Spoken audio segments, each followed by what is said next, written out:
Info Channel. Subscribe now.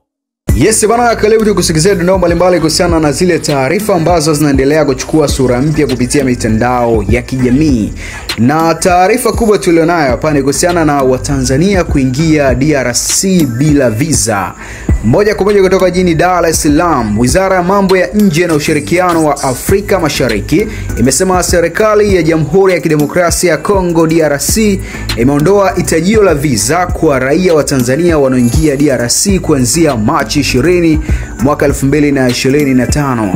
Taarifa kwa umma iliyotolewa na wizara hiyo leo Machi 22 mwaka 2025 imesema badala ya DRC kujiunga na Jumuiya ya Afrika Mashariki EAC Julai mwaka 2022, Septemba 2 mwaka 2023, serikali ya Jamhuri ya Muungano wa Tanzania iliondoa utaratibu wa malipo ya visa kwa raia wa DRC kwa matarajio ya nchi ya taifa hilo pia kufuta utaratibu wa kutoza malipo ya visa kwa msingi wa kuungana ama kuunga mkono. Serikali ya Tanzania inaamini uamuzi huu wa serikali ya DRC ni hatua nzuri katika kuimarisha mtangamano na utakuwa na manufaa ikizingatiwa kuna mwingiliano mkubwa wa wananchi wa nchi hizi mbili katika masuala mbalimbali ya kijamii na kibiashara.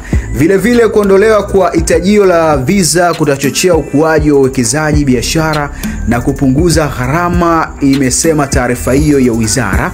Wizara imesema hatua hiyo ni moja ya mafanikio ya serikali ya awamu ya 6 inaongozwa na Rais Samia Suluhu Hassan katika kuimarisha uhusiano wa kidiplomasia na ujirani mwema kwa vitendo. Ni ishara Tanzania kuzingatia miongozo ya Jumuiya ya Afrika Mashariki na mkataba wa eneo huru la kibiashara la bara la Afrika ambalo linaonekana kuendelea vizuri kupitia mitandao ya kijamii.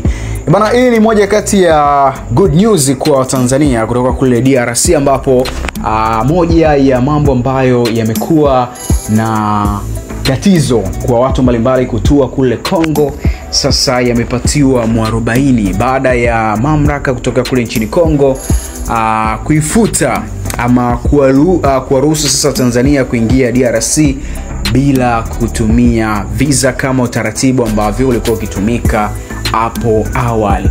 Sasa hii ni moja ya jambo ambalo linaendelea kupitia mitandao ya kijamii likionekana kupongezwa na watu mbalimbali, ambao wengi wanapeleka pongezi zao kwa Rais wa Jamhuri ya Muungano wa Tanzania kwa awamu ya 6 Daktari Samia Suluhu Hassan katika zile jitihada zake za kuhakikisha kwamba Tanzania inakuwa na ushirikiano mzuri na nchi mbalimbali, lakini pia wanakuwa katika ule umoja, mshikamano, lakini pia kusaidiana pale ambapo kuna matatizo ama kuna sehemu ambapo mambo hayapo sawa.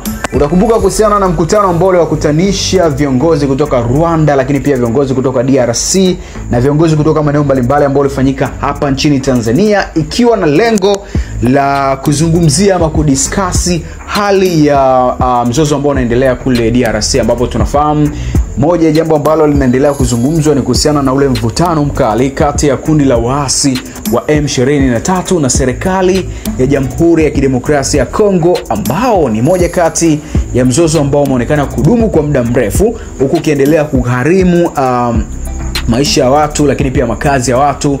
Watu mbalimbali tumeona kiripotiwa kutoroka makazi yao, ambapo kupitia taarifa mbalimbali ambazo zinaanza kuripotiwa kuhusiana na mzozo huu hapa, tunafahamu ni watu wengi ambao wamefariki dunia, lakini pia tumeona watu mbalimbali wakiachwa bila makazi, lakini wengine wakidiriki kukimbia sehemu ambayo wameizoea.